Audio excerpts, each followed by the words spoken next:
This is what Maseratis are in 2025.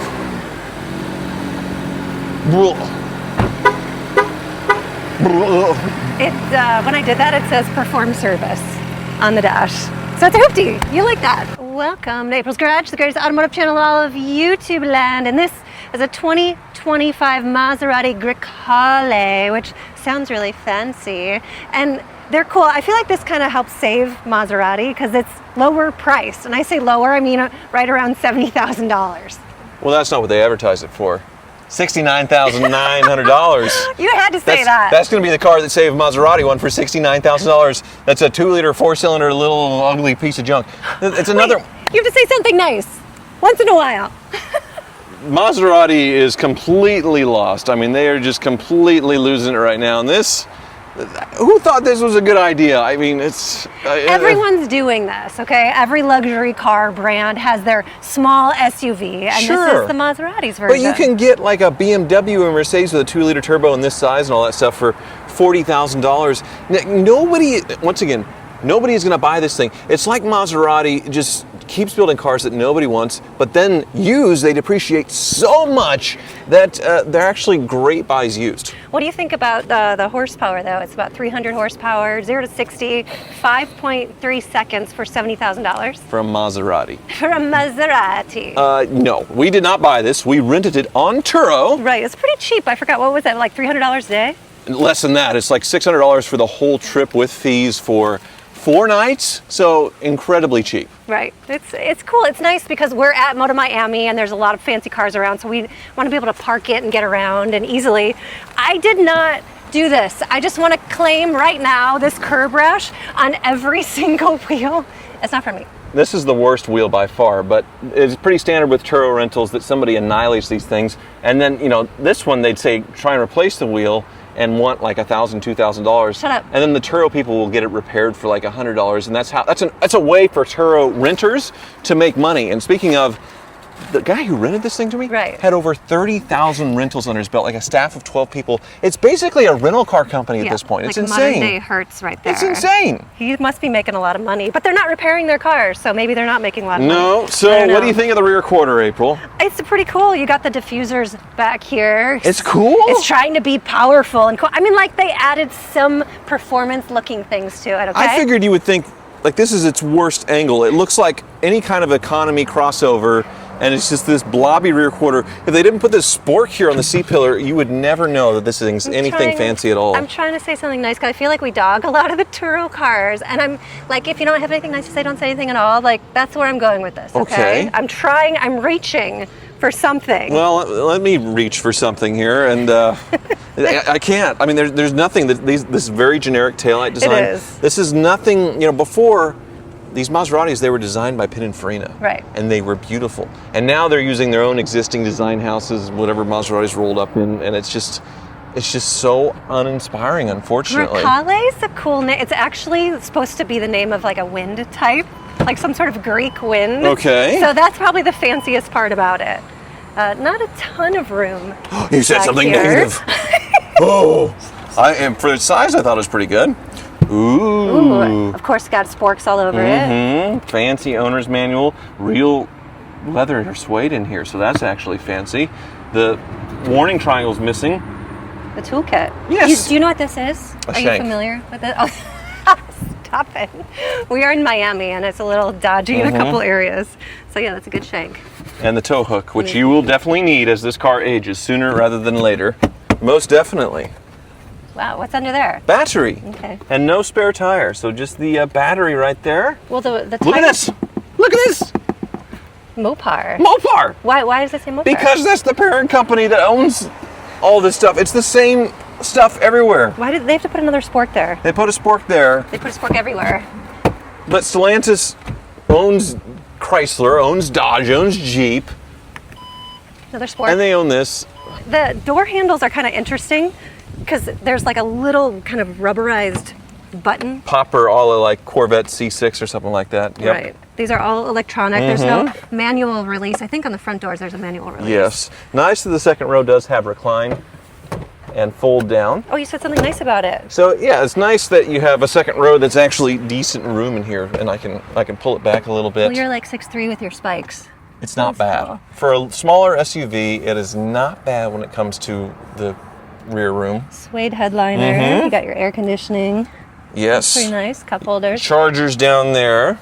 So, okay, but every single small SUV has this now. And look at even the sound system. I've never heard of this before. They don't want to pay for Bang & Olufsen or Bose or that stuff, so they're making up this, maybe it's a well-known brand, I have no idea, Sonus Faber. It probably is. In the Maserati world, it's like the fanciest one. Sonus Faber sound system. But then, plastic. This is a $70,000 base car. It's got little portholes here. Yes. So you know it's fancy. And the GT... So that's the base model. Okay. The GT is the base model. High end is the Trofeo. With Trofeo. a lot more horsepower. Well, so this wheel's got a little curb there, a big ouchie there. Sorry, going around because this is the standard rental stuff here. This front wheel actually looks pretty good. I guess a little dent in its Yeah, there. that's not bad. Look, you got another spork here. How many sporks do they have to put on here? That is all that they can do to hope. And this big spork looks like it has the collision alert system in it with the radar built in because it's a spork with some more going on behind it. It's pretty cool. It does look like a kind of a generic front end though. I'll give you that. There is nothing special about this. And nothing special under the hood of this thing, unfortunately. We'll get to the interior in a little bit, which is so many disappointments, April. It's so much. Oh, God. So, 2-liter turbo. Womp womp. Yeah, it's kind of slow. I'm not gonna lie. I've been driving it for about 2 days now. Maseratis used to have the heart of a Ferrari-derived V8. And can you imagine if they were still doing that, where it was a V8 in this little thing? People would be going nuts for these, even with all the plastic and the poor design. Even if Maserati, now I get that Ferrari doesn't want to work with Maserati anymore to compete with themselves since they're building SUVs. But why couldn't Maserati develop its own V8? Or something spicy, right? Yeah, I don't get it that it's priced so high, but then they still have this as the power in it. They just don't know what to do. Stellantis is a brand. They have so many brands they have to take care of, and they're not doing right by so many of them, including Maserati, unfortunately. And this is... I don't want to close the hood because we were just at the show and a guy told me I closed the GNX hood wrong. So can you mansplain me on how to properly close the hood of a car? Anything April was doing out there was wrong because all the men wanted to come around. Actually, you should start it up, probably. Okay. That would be good. Oh, you started it up wrong. You hit the start button the wrong way. Rev it a little bit.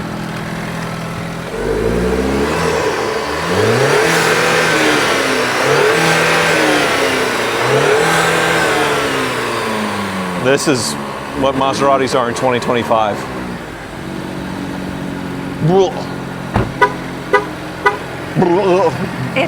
When I did that, it says perform service on the dash.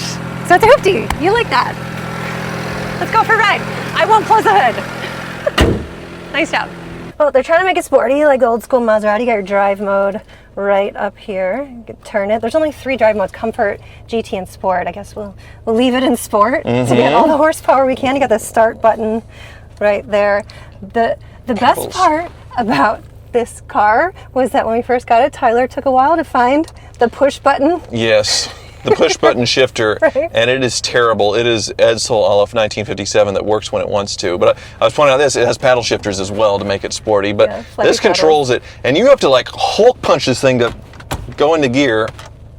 There we go. All right, we're ready, it's moving. I think that this is getting worn out, this button already with only 38,000 miles to where it works maybe about half the time. Which is kind of scary that it's already breaking down, or it doesn't need an update. Like what is the deal? Got your analog clock. Well, it looks like an analog clock, but it's actually a digital screen displaying an analog clock, which is weird. Yeah, I think there's like voice control that's related to that too in there, but I don't know why they needed to do that. Nope. And then they made this curved kind of screen here, which is pretty neat. I like it. But nothing too clunky because it's shared with Chrysler, Stellantis, all that stuff. So all the same. Heated seats, but I don't think...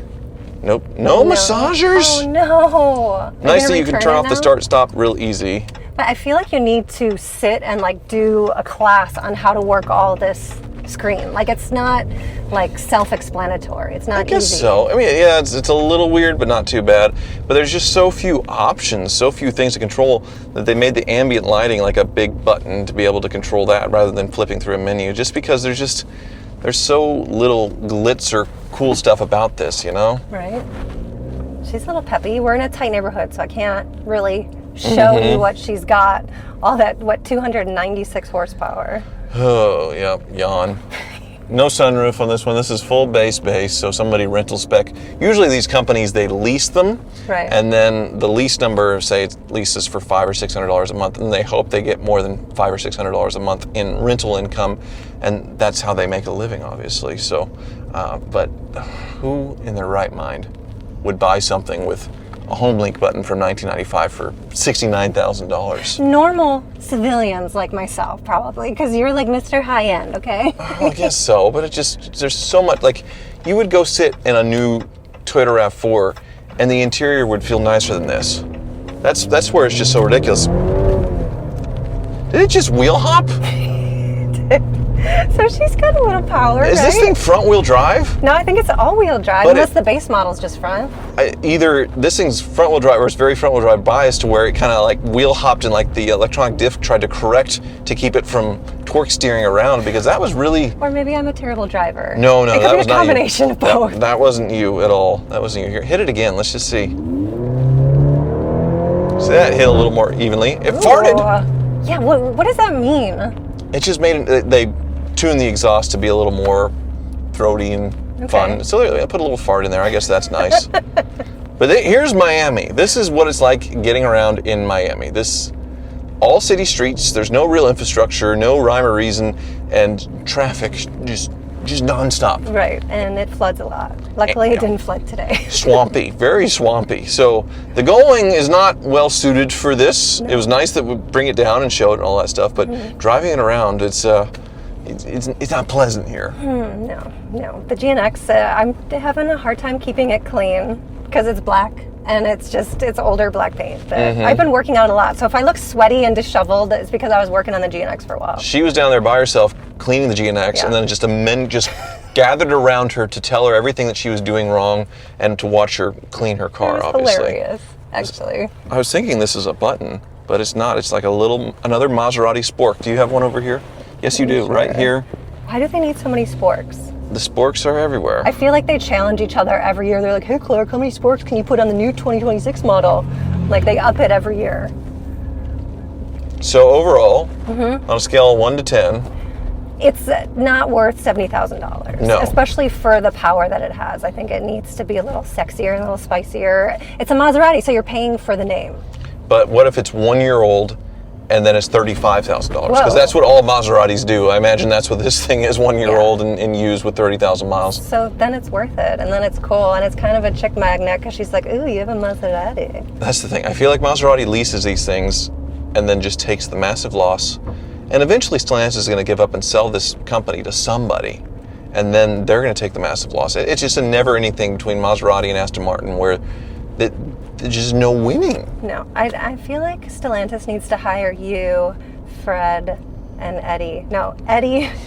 She does this all the time. And Ed to consult with them because they're lost. They need help. Like, they seriously need help. Yeah, they're sitting in a boardroom in Italy and they have no idea what Americans want at all. I know what American women want, though. What's that? Slightly autistic car guys. Okay, we need more of them. Here, let's import them, get them here. Like, that's where it's at. She's not even 1 in a million. Guys, there's no hope for you. I got the only one that likes that, so I'm really sorry. Thanks so much for watching.